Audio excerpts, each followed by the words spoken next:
Hello everyone, welcome to our channel Gyansthali. So guys, आज की इस लेक्चर में डिस्कस करेंगे क्लास नंबर 6, जिसमें हम देखेंगे करिकुलम स्टडी पार्ट सी, जिसमें हम देखेंगे बेसिकली हमारा इस क्लास में फोकस रहेगा मॉडल ऑफ करिकुलम। सो क्या मॉडल्स हैं करिकुलम के? सो हिंदी में इसको विकल्प बोलते हैं। इसमें बहुत सारे मॉडल्स हैं, तो हम यहाँ पे जो आपके इम्पोर्टेंट मॉडल हैं, जो बेसिक, जैसे आपका है टाइलर का मॉडल है, स्टेक का मॉडल है, स्क्रीवेन का मॉडल है, किकपैट्रिक का मॉडल है। सो इन 4-5 मॉडल्स को हम आज के इस लेक्चर में डिस्कस करेंगे। तो आइए शुरू करते हैं आज का क्लास। सो गाइस, सबसे पहले बात करते हैं टाइलर के मॉडल की। तो टाइलर के मॉडल में कुछ की एम्फेसिस क्या ध्यान रखना है आपको कि ये इंस्ट्रक्शनल ऑब्जेक्टिव से रिलेटेड है, और इसका इंस्ट्रक्शनल ऑब्जेक्टिव को हिंदी में बोलते हैं अनुदेशात्मक। जो भी आपके उद्देश्य हैं उनको ध्यान में रखे, इस फोकस रहता है इसका कि अनुदेशात्मक जो उद्देश्य हैं, जो इंस्ट्रक्शनल ऑब्जेक्टिव्स हैं, उनको किस तरह से लिया जाए। इसका पर्पज क्या है इस मॉडल का? इसका उद्देश्य to measure students progress toward objective, कि जो स्टूडेंट हैं उनके ऑब्जेक्टिव्स की सापेक्ष टूवर्ड्स उनकी प्रोग्रेस क्या है। ठीक है, मान लीजिए आपका गोल है, आपका ऑब्जेक्टिव है कि आपको डेली नेट का स्टडी करने के लिए 5 आवर्स स्टडी करना है। ठीक है, आपका गोल है कि आपको नेट पास करना है, उसके लिए आपने अपने ऑब्जेक्टिव बनाए कि मैं उसके लिए क्या करूंगा, डेली 5 आवर स्टडी करूंगा। तो ये आपका क्या हो गया, ऑब्जेक्टिव हो गया। आपका गोल क्या हो गया, नेट का एग्जाम पास करना। तो अब अगर हम यहाँ पे अप्लाई करते हैं टाइलर का मॉडल, तो टाइलर के मॉडल का काम क्या होगा कि ये देखे कि स्टूडेंट्स की क्या प्रोग्रेस है, जिसमें उनको हम मेजरमेंट कर सकें कि स्टूडेंट 1 जो है वो स्टूडेंट, सपोज एक का नाम ए है, एक का नाम बी है, तो बी का प्रोग्रेस क्या है, ए का प्रोग्रेस क्या है, और ये किस तरह से अपने ऑब्जेक्टिव को पूरा करने के लिए 5 आवर्स स्टडी कर रहे हैं या नहीं कर रहे हैं। तो आपको आई होप क्लियर हो जाएगा। तो गाइज, कोई भी मॉडल है हमेशा ध्यान रखेंगे कि वो किस उद्देश्य या किस ऑब्जेक्टिव को पूरा रखने के लिए बनाया है। मतलब ये एक की पॉइंट है, ये आपको बिल्कुल ध्यान रहना ही रहना है। तो जिस पॉइंट पे मैं आपको ज़्यादा फोकस कर रही हूँ उनको ज़्यादा ध्यान रखना है। कुछ भी भूल जाएंगे, पर्पज याद रखेंगे। पर्पज याद रखेंगे तो बहुत सारी चीज़ें याद आ जाती हैं फिर। ठीक है, अब इसका मेथड क्या होता है? तो इसका मेथड होता है स्पेसिफाई इंस्ट्रक्शनल ऑब्जेक्ट। हम क्या करेंगे कि स्पेसिफाई, विशिष्टीकृत कर देंगे जो भी अनुदेशात्मक ऑब्जेक्टिव्स होते हैं, उनको क्या करेंगे, स्पेसिफाई करेंगे ऑब्जेक्टिव्स को। सेकेंड पॉइंट है कलेक्ट परफॉर्मेंस डेटा। उसके बाद हम डेटा देखेंगे कि बच्चे का जो परफॉर्मेंस है उसका क्या परफॉर्मेंस आया। जैसे मान लीजिए कोई बच्चा 5 घंटे डेली स्टडी करता है, 5 आवर्स, तो हमने क्या किया, सबसे पहले उसका ऑब्जेक्टिव देख लिया क्या है, उसके बाद डेटा कलेक्ट कर लिया कि वो आज उसने 5 घंटे किया, कल उसने 6 घंटे किया, फिर उसने 4 घंटे किया, कभी उसने 2 आवर्स किया, तो उसने क्या परफॉर्मेंस उसका रहा। Then compare performance data with the objective standard specified. ठीक है, तो स्टैंडर्ड क्या बना दिया था, 5 आवर्स। तो 5 आवर्स से हम क्या कर देंगे, इसको कंपेयर कर देंगे कि इस दिन तो उसने करेक्ट पढ़ाई की, इस दिन भी, ये तीनों डे तो ठीक है उसके, लेकिन जो ये 2 आवर्स स्टडी किया वो कैसा है, स्टैंडर्ड से बहुत कम है। तो इस तरह से हम उसके ऑब्जेक्टिव्स को क्या करते हैं, कंपेयर करते हैं। तो ये आपको याद रखना है। सो गाइस, अब देखते हैं कि लिमिटेशन क्या है टाइलर के मॉडल की। लिमिटेशंस का मतलब है कि किन पॉइंट्स को ये कवर नहीं करता है। पहला पॉइंट है इग्नोर प्रोसेस। तो ये प्रोसेस पे ज़्यादा ध्यान नहीं देता। जैसे आपने देखा था कि हम इसमें क्या करते हैं कि मेजरमेंट करते हैं प्रोग्रेस ऑफ स्टूडेंट का जो ऑब्जेक्टिव्स हैं, तो इसमें प्रोसेस की किस प्रोसेस से जो स्टूडेंट है कि वो, कुछ लोग होते हैं जो ये 5 आवर्स का स्टडी है वो 2 आवर्स में कंप्लीट कर लेते हैं। कुछ लोग हैं जो 5 आवर्स का स्टडी हो सकता है उनको 10 आवर्स लग जाए। तो प्रोसेस क्या है, तो ये जो मॉडल है वो किसको इग्नोर करता है, प्रोसेस को इग्नोर करता है। तो इसलिए यहाँ पे बहुत ज़्यादा प्रोसेस पे ध्यान नहीं दिया जाता है। सेकंड पॉइंट है not useful for diagnosis of reasons why a curriculum has failed. दूसरा ये है कि ये इस बात पे फोकस नहीं करता है कि कोई भी करिकुलम फेल क्यों हुआ। जैसे अगर हम बात करें कि ये कंपेयर करता है performance data with objective and standard specified, instructional objective को देखता है, परफॉर्मेंस डेटा को देखता है। तो अब यहाँ पे ये जो है वो क्या करता है कि रीजन पे नहीं जाता है कि अगर कोई करिकुलम फेल होता है तो क्यों फेल होता है। किसी भी जैसे मॉडल, हम टेलर का मॉडल अपनाते हैं तो टाइलर का मॉडल अपनाने के लिए हम सिर्फ ये देखेंगे कि क्या स्टूडेंट के ऑब्जेक्टिव्स हैं, क्या उसका किस तरह से हम ऑब्जेक्टिव्स को और डेटा को कलेक्ट करेंगे, परफॉर्मेंस को देखेंगे और फिर स्टैंडर्ड से परफॉर्मेंस को कंपेयर कर देंगे। लेकिन हम यहाँ पे डायग्नोसिस नहीं कर रहे हैं कि वो क्या रीजंस हैं जिसकी वजह से कोई करिकुलम फेल हो जाता है, तो ये इसकी लिमिटेशन है। अब टेलर का प्लानिंग मॉडल देखते हैं कि टाइलर का जो प्लानिंग मॉडल है 1949 में दिया था। तो जैसा कि आपने देखा, सबसे पहले हम क्या देखते हैं कि क्या ऑब्जेक्टिव्स हैं, क्या उसके उद्देश्य हैं।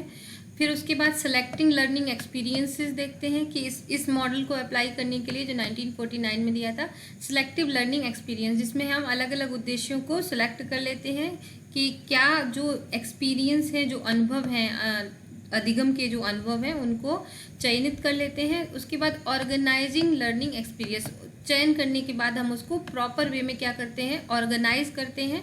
और उसके बाद हम इवैल्यूएशन ऑफ स्टूडेंट परफॉर्मेंस, जिसमें हम बाद में क्या करते हैं कि इवैल्यूएशन कर लेते हैं, बच्चों का मूल्यांकन करते हैं। तो ऑब्जेक्टिव्स में क्या आता है कि what educational goal should the school seek to attend. ठीक है, अब इस मॉडल को अप्लाई करेंगे तो हम देखेंगे कि जो गोल्स हैं वो एक स्कूल को क्या अचीव करना चाहिए, एक स्कूल क्या अटेंड करता है। Learning experience, selective learning experience देते हैं। How can learning experience be selected which are likely to be useful attending these objective. तो कोई भी स्कूल के जो गोल्स हैं, ठीक है, जो उसके लक्ष्य हैं, जो ऑब्जेक्टिव्स हैं कि वो अपने स्टूडेंट को क्या कराना चाहते हैं और उन ऑब्जेक्टिव्स को पाने के लिए वो किस तरह के लर्निंग एक्सपीरियंस को सेलेक्ट कर रहे हैं और किस तरह के लर्निंग एक्सपीरियंस हैं वो कैसे हैं, यूजफुल हैं। थर्ड है कि organising learning experience, how can learning experience be organise for effective instructions. तो इसमें हम ये देखते हैं कि जो भी इंस्ट्रक्शंस दिए जा रहे हैं उनको कैसे ऑर्गेनाइज किया गया है। और इवैल्यूएशन में हम ये देखते हैं how can the effectiveness of learning experience be evaluate, यानी कि जो इफेक्टिवनेस है, जो प्रभावकारिता है, उस किस तरह से उसको एवेल्युएट, मूल्यांकन किया गया। तो ये टेलर के मॉडल का एक प्लानिंग मॉडल है कि किस तरह से हम प्लानिंग करते हैं करिकुलम की। सो गाइज अब देखते हैं स्टेक का मॉडल। स्टेक का जो मॉडल है, ये इन्होंने 1969 में दिया था स्टेक ने। और इस मॉडल को कहा जाता है कि ये करिकुलम के इवैल्यूएशन का मॉडल है कि हम किस तरह से करिकुलम का इवैल्यूएशन करते हैं। ठीक है, इवैल्यूएशन को हिंदी में बोलते हैं मूल्यांकन। तो हम जब इस मॉडल का यूज़ करते हैं तो ये बेसिकली जो मॉडल है वो ऑब्जेक्टिव कि किस तरह के ऑब्जेक्टिव हैं और ऑब्जेक्टिव बनाने के पीछे क्या किसी की एक अजम्पशन होती है, क्या पूर्व धारणा होती है, उससे रिलेटेड है। ठीक है, जैसे मान लीजिए किसी स्कूल का ऑब्जेक्टिव क्या है, उद्देश्य क्या है, उसको बनाने के पीछे वो बेसिक जो कंसेप्ट है वो क्या है, उस पर ये मॉडल फोकस करता है। ठीक है, तो स्टेक के मॉडल को देखते हैं। सो स्टेक का model antecedent in any condition existing prior to teaching and learning which में रिलेटेड टू आउटकम। तो यहाँ पे जो टीचिंग है और जो लर्निंग है, लर्निंग को यहाँ पे आउटकम के रूप में माना जाता है और टीचिंग को यहाँ पे एज ए ट्रांजिशन की तरह माना जाता है।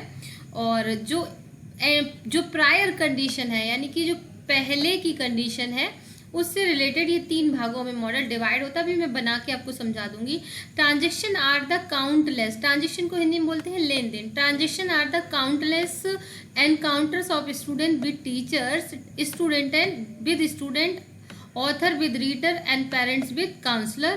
So outcome include measurement of the impact of instruction on learners and others. तो outcome का जो impact पड़ता है वो learner और दूसरों पे पड़ता है। तो जो ये स्टेक का मॉडल है, इसको हम 3 भागों में बांट सकते हैं। पहला भाग है जिसमें आता है आपका कि एंटीसीडेंट। एंटीसीडेंट का मतलब है, हिंदी में बोलते हैं इसको पूर्ववर्ती चरण, यानी कि वो चरण जिसमें हम क्या देखते हैं कि पूर्ववर्ती। पूर्ववर्ती का मतलब कि पहले क्या था। तो पहले में ये देखते हैं कि यहाँ पे स्टूडेंट आ जाएगा, यहाँ पे टीचर्स आ जाएंगे और यहाँ पे कि टीचिंग आ जाएगा। तो स्टूडेंट, टीचर और टीचिंग, ये इनकी पूर्व धारणा क्या है, इनके अजम्पशन क्या है, इनका एंटीसीडेंट क्या है, स्टूडेंट के ऑब्जेक्टिव क्या है, टीचिंग का ऑब्जेक्टिव क्या है, टीचर का ऑब्जेक्टिव क्या है। तो टीचर, स्टूडेंट और टीचिंग, इन तीनों के ऑब्जेक्टिव पे बात की जाती है। इन तीनों को हम क्या मानते हैं, पूर्ववर्ती, यानी कि ये पहले से चल रहा है, एंटीसीडेंट है, ठीक है। सेकेंड फेज में यहाँ पे क्या आता है कि ट्रांजिशन फेज आता है। ट्रांजिशन का मतलब है कि कैसे आपस में लेन देन हो रहा है, जैसे टीचर टीचिंग कर रहा है और स्टूडेंट क्या कर रहा है, लर्निंग कर रहा है। तो ये टीचिंग और लर्निंग, ये क्या चल रहा है, लेन देन चल रहा है, ट्रांजिशन चल रहा है। सो ट्रांजिशन किस किस के बीच में हो सकता है, ट्रांजिशन हो सकता है टीचर और स्टूडेंट के बीच में, ट्रांजिशन हो सकता है स्टूडेंट और स्टूडेंट के बीच में, एक बच्चा दूसरे बच्चे से सीखता है, एक टीचर बच्चे को सिखाता है। इसके साथ साथ स्टूडेंट का कंटेंट के साथ ट्रांजिशन हो सकता है, ठीक है। ऑथर कोई है तो उसका रीडर के साथ हो सकता है, पेरेंट्स हैं तो उनका काउंसलर के साथ हो सकता है। और अगर इसके साथ साथ यहाँ पे एनवायरनमेंट का भी स्टूडेंट और एनवायरनमेंट के बीच में भी क्या होता है, ट्रांजिशन होता है। तो बहुत तरह के ट्रांजिशन हो सकते हैं। अब ये जो ट्रांजिशन है, इनसे क्या आउटकम आता है, इससे परिणाम क्या आ रहा है, तो इससे जो आउटकम आता है, इस पे क्या परिणाम, क्या प्रभाव पड़ा, इम्पैक्ट क्या पड़ा। तो ये इम्पैक्ट किसके ऊपर, ये टीचर्स के ऊपर, स्टूडेंट के ऊपर, एनवायरनमेंट के ऊपर, पेरेंट्स के ऊपर, इन सब के ऊपर क्या इम्पैक्ट पड़ा। तो इस तरह से जो स्टेक का मॉडल है वो किसकी बात करता है कि इस आधार पे हम इवैल्यूएशन करते हैं। अब जैसे कोई भी करिकुलम है कि यूजीसी नेट का जो करिकुलम है, ठीक है, या फिर बीएड आपने किया तो बीएड का कोई करिकुलम जो आपका था, जो आप पढ़कर आए हैं, अब उस करिकुलम को हम स्टेक के मॉडल पे अप्लाई करेंगे। तो स्टेक का मॉडल ये देखेगा कि बीएड में आपके क्या ऑब्जेक्टिव थे, बीएड में आपके टीचर्स के क्या ऑब्जेक्टिव थे, बीएड में आपके स्कूल वालों के क्या ऑब्जेक्टिव्स थे, और उन ऑब्जेक्टिव्स को पूरा करने के लिए उतना आउटकम आ पाया है या नहीं आ पाया है, ठीक है। अब इसके बीच में क्या हुआ, ट्रांजिशन हुआ। तो ये जो ट्रांजिशन हुआ वो किस किस के बीच में हुआ है, ठीक है, तो इस पे बात की जाएगी। तो इस तरह से किसी भी लेवल पे हम इसको अप्लाई करके देख सकते हैं। इसके की एम्फेसिस क्या है, किस पे एम्फेसिस करता है, तो description and judgement of data, ये देखता है कि क्या डेटा है उसको किस तरह से जजमेंट किया जाए। पर्पज क्या है इसका कि to report the ways different people see curriculum focus is on responsive evaluation. तो ये रिपोर्ट करता है कि जो अलग अलग पीपल हैं वो करिकुलम के फोकस को किस तरह से रिस्पॉन्स करते हैं, किस तरह से उसका इवैल्यूएशन करते हैं। तो इसमें नंबर 1 है आपका respond to audience needs of for information, यानी कि जो भी हमारे ऑडियंस हैं उनको किस तरह की इन्फॉर्मेशन चाहिए। सेकेंड है orients more towards program activities than result, तो यहाँ पे एक्टिविटीज पे ज़्यादा ध्यान दिया जाता है। एंड पेरेंट्स और audience view points multi perspective, ठीक है, तो पेरेंट्स का जो भी है उनको एक ऑडियंस की व्यू की तरह उनके पॉइंट्स रहते हैं। इसके साथ इसकी लिमिटेशन क्या है, ये वैल्यूज, यहाँ पे वैल्यू कॉन्फ्लिक्ट रहते हैं, और यहाँ पे कॉजेज को जो इग्नोर किया जाता है, यहाँ पे बहुत ज़्यादा कॉजेज को इग्नोर किया जाता है, इसलिए इसका बहुत ज़्यादा वैल्यू नहीं है। इसके साथ अगर किसी भी करिकुलम का हमको एनालिसिस करना है बड़े लेवल पे, तो हम वहाँ पे स्टेक का मॉडल लगा सकते हैं, ठीक है। इसके साथ साथ कहाँ पे इसका यूज़ कर सकते हैं, इंफॉर्मेशन कलेक्ट करनी है तो वहाँ पे हम इसका यूज़ कर सकते हैं, ठीक है। ये बहुत ज़्यादा ऑब्जेक्ट सेंटर्ड नहीं है, ठीक है, यहाँ पे बहुत ज़्यादा ऑब्जेक्टिव की बात नहीं की जा रही है। इसके साथ साथ यहाँ पे एक्टिविटीज़ को ज़्यादा ध्यान दिया जा रहा है। अगर आपसे ये पूछा जाए कि कौन सा मॉडल है जो एक्टिविटी बेस्ड है या उसको ज़्यादा ध्यान देता है, तो स्टेक का मॉडल को आप कह सकते हैं। तो इसके बाद देखते हैं guys Kirkpatrick 4 level of evaluation model. In Kirkpatrick 4 level model, इनके मॉडल को कहा जाता है 4 लेवल, यानी कि इसमें कितने लेवल दिए हुए हैं, इसमें 4 लेवल दिए हुए हैं। Each successive evaluation level is built on the information provide by the lower level. तो ये लोअर लेवल से हायर लेवल की तरफ चलता है, यानी कि जैसे जैसे हम पिरामिड में ऊपर बढ़ते जाएंगे इसका जो लेवल है वो बढ़ता चला जाएगा, ठीक है। तो ये नीचे से ऊपर की तरफ जाता है। इस मॉडल को 1994 में दिया था। इसको असेसमेंट ट्रेनिंग इफेक्टिवनेस के लिए यूज़ किया जाता है, तो इसे डोनाल्ड किकपैट्रिक ने डेवलप किया था। तो ये 4 लेवल क्या क्या है, नंबर पहला लेवल है जिसको बोलते हैं रिएक्शंस, यानी कि प्रतिक्रिया। दूसरा लेवल है लर्निंग, जिसको बोलते हैं अधिगम। उसके बाद तीसरा लेवल है ट्रांसफर, जिसको बोलते हैं अंतरण या फिर लेन देन। सॉरी ट्रांसफ़र जिसको बोलते हैं किसी भी चीज़ का अंतरण होना, ठीक है, ट्रांसफ़र एक जगह से दूसरी जगह। और नंबर 4 पे आता है रिजल्ट, रिजल्ट को बोलते हैं हम परिणाम, ठीक है। तो अब यहाँ पे इनका क्या मीनिंग है। So according to this model, evaluation should always being with the level 1 and then at same time the budget allows should move sequentially through level 2, 3 and 4. Information from each prior level serves as a base for the next level evaluation. तो इस model पे क्या कहना चाह रहे हैं कि जब हम एक लेवल से दूसरे लेवल पे जाते हैं, जब रिएक्शन से लर्निंग पे जाएंगे, प्रतिक्रिया से अधिगम पे जाएंगे, किसी चीज़ को देख के हमने प्रतिक्रिया दी कि ये अच्छा है या खराब है, फिर हमने उस चीज़ को सीखा, सीखने के बाद हमने क्या किया, उसका अंतरण हो गया हमारे अंदर, और उसके बाद क्या आ गया, रिजल्ट आ गया। तो ये जो प्रक्रिया है, तो एक लेवल दूसरे लेवल से ऊपर वाला है और वो उससे कहीं ना कहीं जुड़ा हुआ है। तो गाइस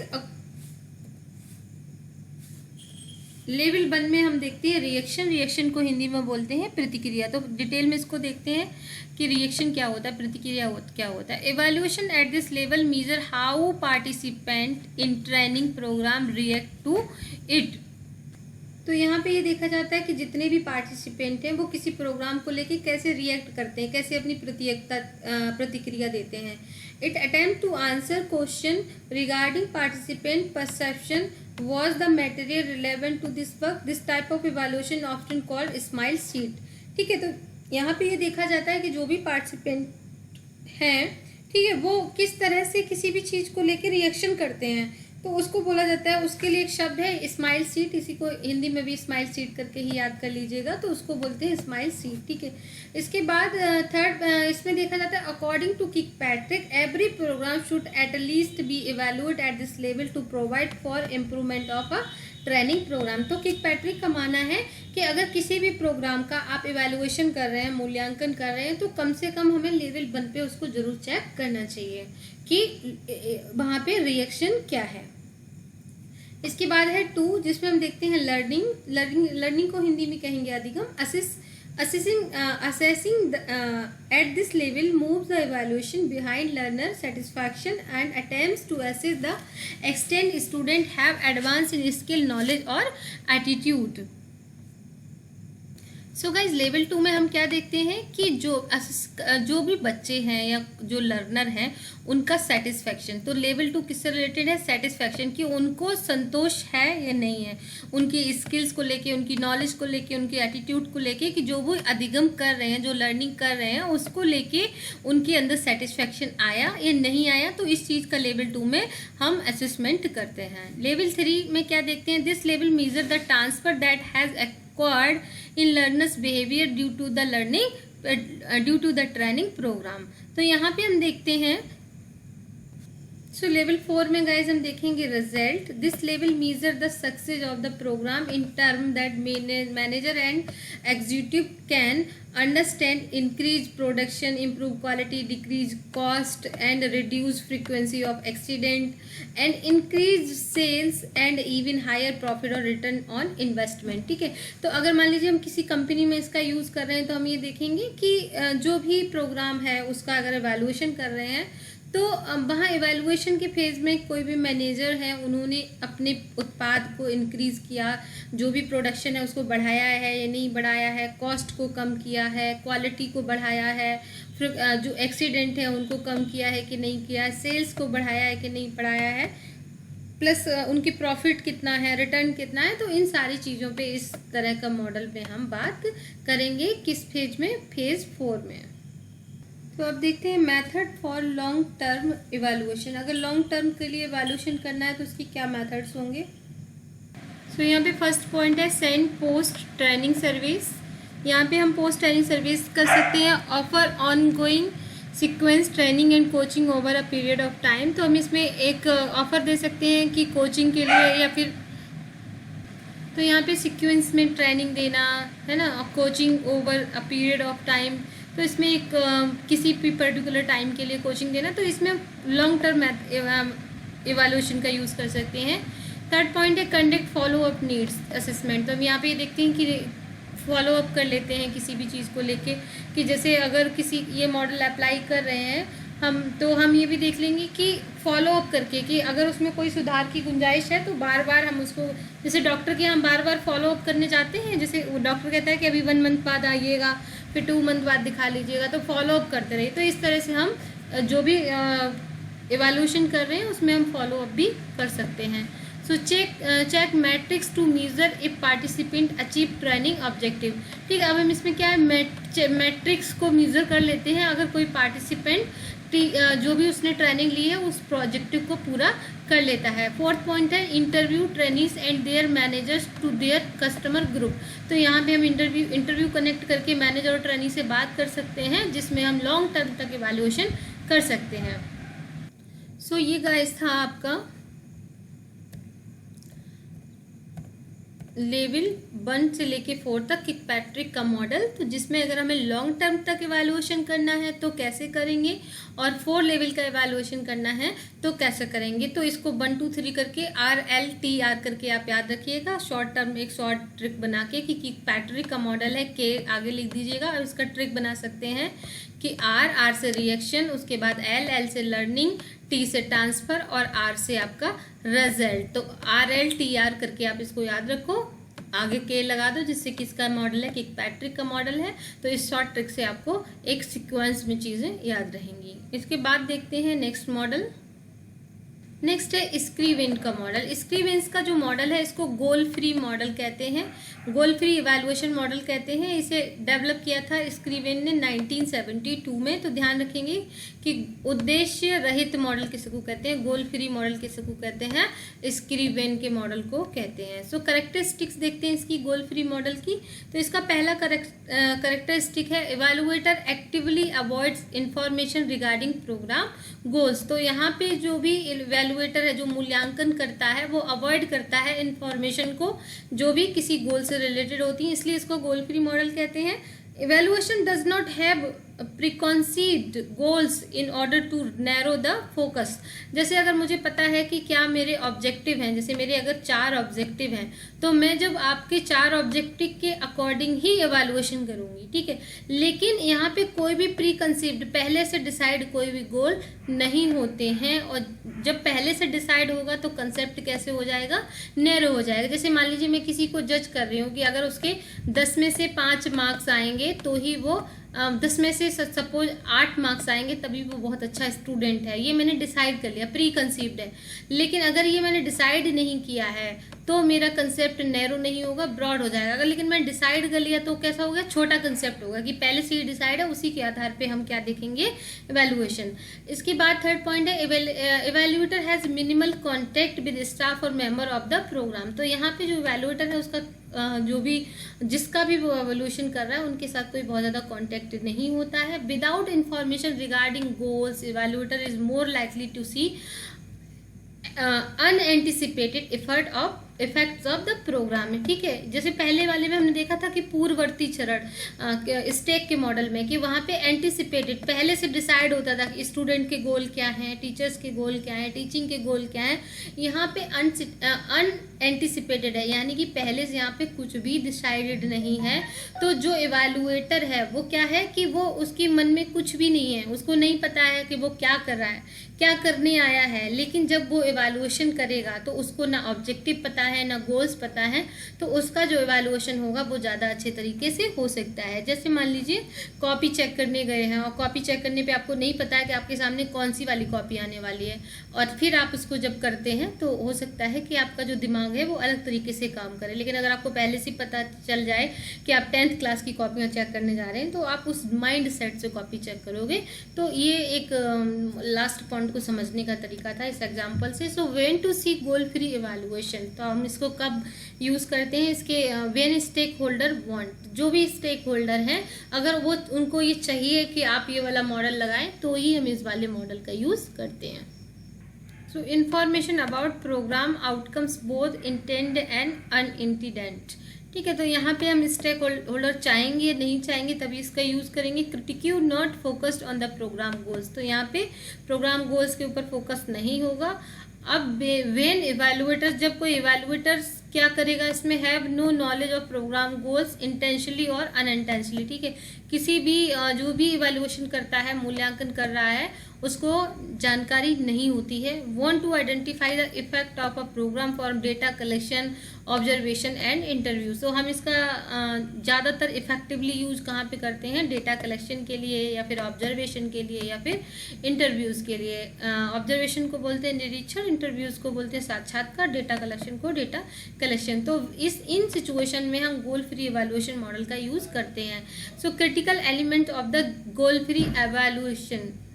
सो गाइस देखते हैं कि क्रिटिकल एलिमेंट्स क्या है, इसकी आलोचनात्मक जो तथ्य हैं वो क्या है।